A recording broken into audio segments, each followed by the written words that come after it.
ครับยังไกลบ่อันนี้ไปอ่ะโยว่า60ปุ่นแล้ว60ลักคุณกลับมาอยู่คือกันทางก็มีทางไปขนาดนั้นทางแล้วไปบื้น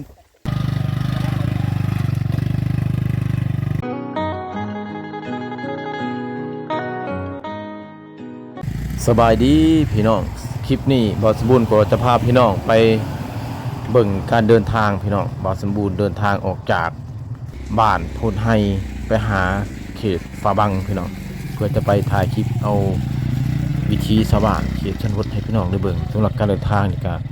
ถือว่าลำบากสู้พี่น้องบอสมบูรณ์จะอัปเดตเส้นทางพาให้พี่น้องไปเบิ่ง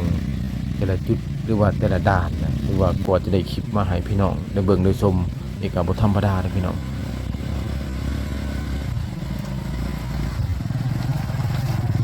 ลุย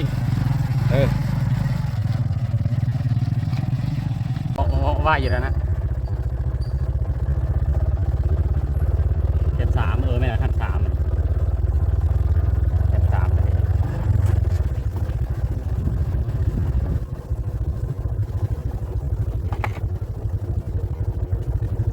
บอสมบูรณ์มากับทีมงานมื้อนี้ก็มาอยู่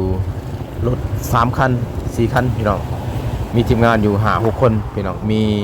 ยูทูบเบอร์ผู้หญิงคนหนึ่งในทีมงานนี่ก็เป้าหมายจะไปสู่เขตพาบังพี่น้องเพื่อจะไปถ่ายวิถีชีวิตของชาวบ้านชนเผ่าบลูนะเขตพาบังพี่น้องได้เบิ่งได้ชมพี่น้องแต่ว่าช่วงนี้ยังเดินทางอยู่ในป่าย่างอยู่พี่น้องตลอดเส้นทางป่าย่างนี้จะเป็นทางลัดพี่น้องถ้าว่าไปทางสื่อเนี่ยน้ำท่วมทางจะเดินทางบ่ได้อันนี้เราจะบุญกับลัดเข้าทางป่ายางแล้วจะมีทางสอดออกไปหาขอบเขตที่ว่านอกต้นยางพี่น้อง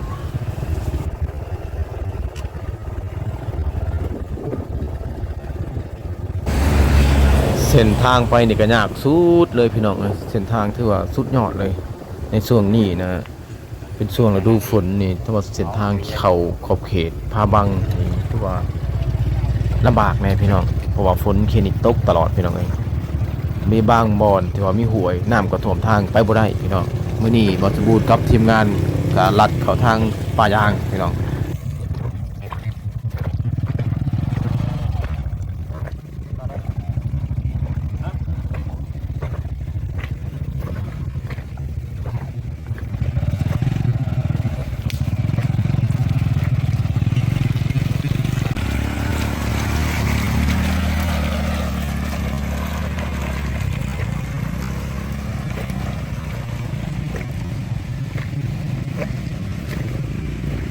ระยะที่เดินทางอยู่ในสวนยางนี่นะพี่น้อง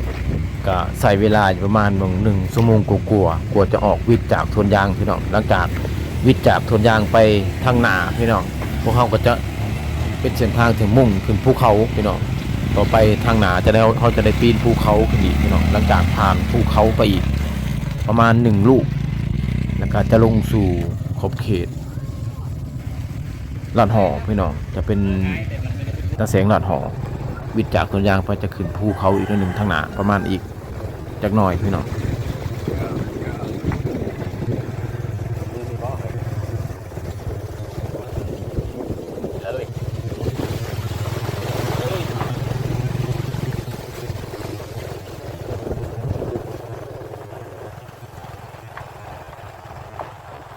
มีหลายคนแล้วหลายคนมาเชฟผู้สาวให้มาถ่าย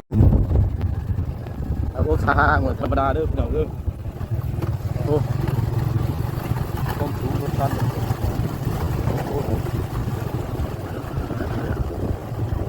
ไปกับบอจักซีคนดอยจะเฟอร์รถบางทีคนดอยในช่วงนี้ก็ถือว่าวิทย์สวนยางมาเลยพี่น้องวิทย์สวนยางขึ้นมาในโซนนี้พวกเขาก็กำลังเกี่ยวไปตามเส้นทางตีนภูเขาพี่น้องไปจุดสูงสุดจุดนี้เถอะเมื่อยพี่น้องเอ้ยปีนภูขึ้นมา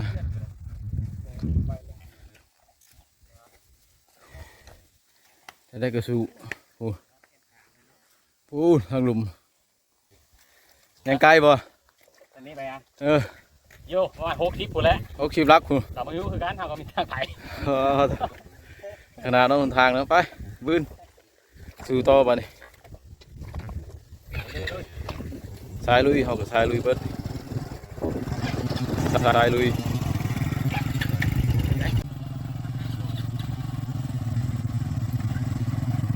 จุดนี้ถือว่าเป็นเส้นทางที่ว่าจุดที่ว่าโหดที่สุดในการเดินทางของมื้อนี้พี่น้องจุดนี้คือจุดที่ว่าปีนผ่านภูเขาพี่น้องเขาจะผ่านภูเขา1ลูกตัวนี้ไปหลังจากวิดภูเขาลูกนี้ไปแล้วเขาจะลงสู่เส้นทางเพียงอีกเส้นหนึ่งพี่น้อง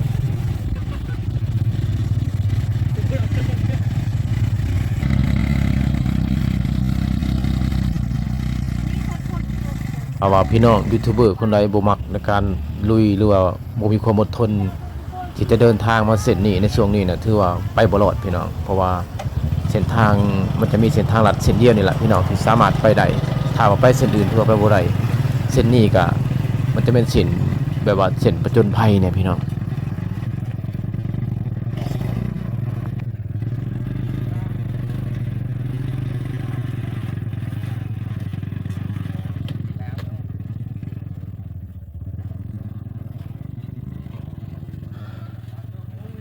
เบิกทาง ได้ไว้อยู่บ่ฮะ มีใบก็ต้องไวแล้วนี่จะเจอเนี่ยคงดีไปจักมึง ฮะ พี่เกโบแม่นดูมาดตัวนี้มาด ไว้บ่ต้องซื้อ ไวโอ้ยลึกโคตรเส้นทาง ไปให้สุด อันตรายเลย ไวที่แต่น้ำมันเท่านั้นเด้อ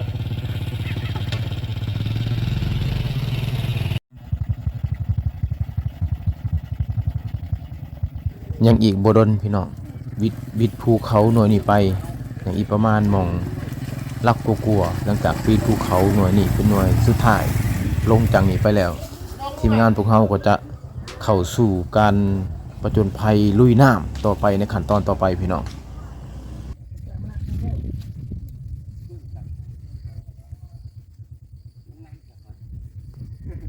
หลังจากเดินทางผ่านภูเขาลูกนั้นมาพี่น้องพวกเราก็ลงมาสู่ทางเพียงสำหรับเส้นทางเพียงนี่จะเป็นเส้นทางที่ว่ามันจะขาดเลยพี่น้องแต่ว่าพอไปได้พี่น้องเส้นทางเพียงก็จะเห็ดเป็นครัวนิดหน่อยตอนรับแขกไปไทยมาพี่น้องอยู่นี่ก็เป็นครัวเนี่ยพี่น้องแต่ว่าเพิ่นเฮ็ดยังบ่ทันแล้วพี่น้องเอ้ยเพิ่นเริ่มสร้างแต่ว่าน้ำมันมาแห้งก่อนมันก็เลยว่าท่วมแล้วก็ลวดเอาเส้นทางขาดไปเบิดพี่น้องเอ้ยทีมงานพวกเรามาฮอดนี่ก็ถือว่าได้ข้ามครัวน้อยที่สามารถเฮ็ดปลาไว้พี่น้องสามารถเฮ็ดปลาให้พี่น้องมาเฮาได้เที่ยวเพื่อจะเข้าในตัวเมือง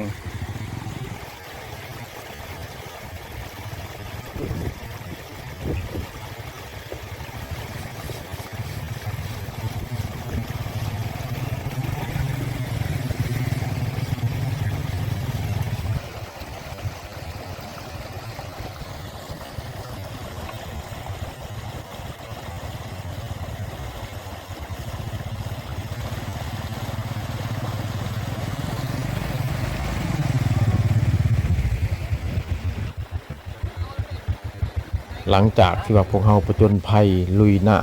ำลุยภูลุยสวนยางเมานี่รถจักรทางทีมงานพวกเราก็ได้เพ่ไปคันหนึ่งพี่น้องในช่วงนี้ก็ถือว่าเขาจะซ่อมแปลงแก้ไขไปก่อนพี่น้องหลังจากแก้ไขแล้วพวกเราจะลุยต่อเดินทางให้ฮอดจุดหมายปลายทางแน่นอนพี่น้องพวกเราจะบ่ลดละความพยายาม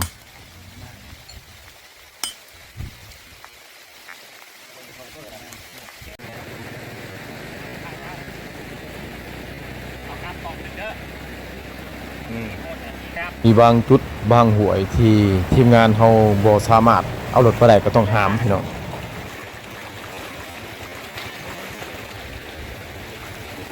หัวตัวนี้คือหัวอันตรายเลยพี่น้องเป็นหัวตัวที่3แห้งนักกว่าหมู่ยังอีก3ด่าน4ด่านทั้งหน้า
ต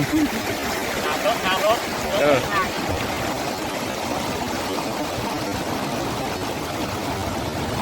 ตัวเบิ้ลรถจักรของทีมงานเฮานี่ถือว่ามีอยู่3คันพี่น้องได้หามผ่านมาใน4ห้วย5ห้วยแล้วคันนี้คือคันที่2คันที่1ไปวิทย์แล้วคันที่2กับคันที่3อย่างหลัง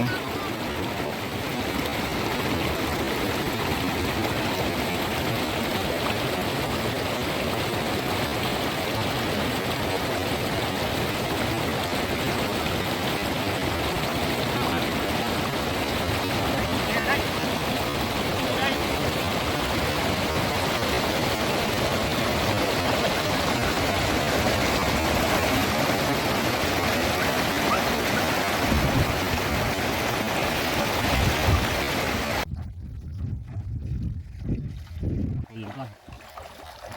ทางคลิปวันนี้นี่แหละครับ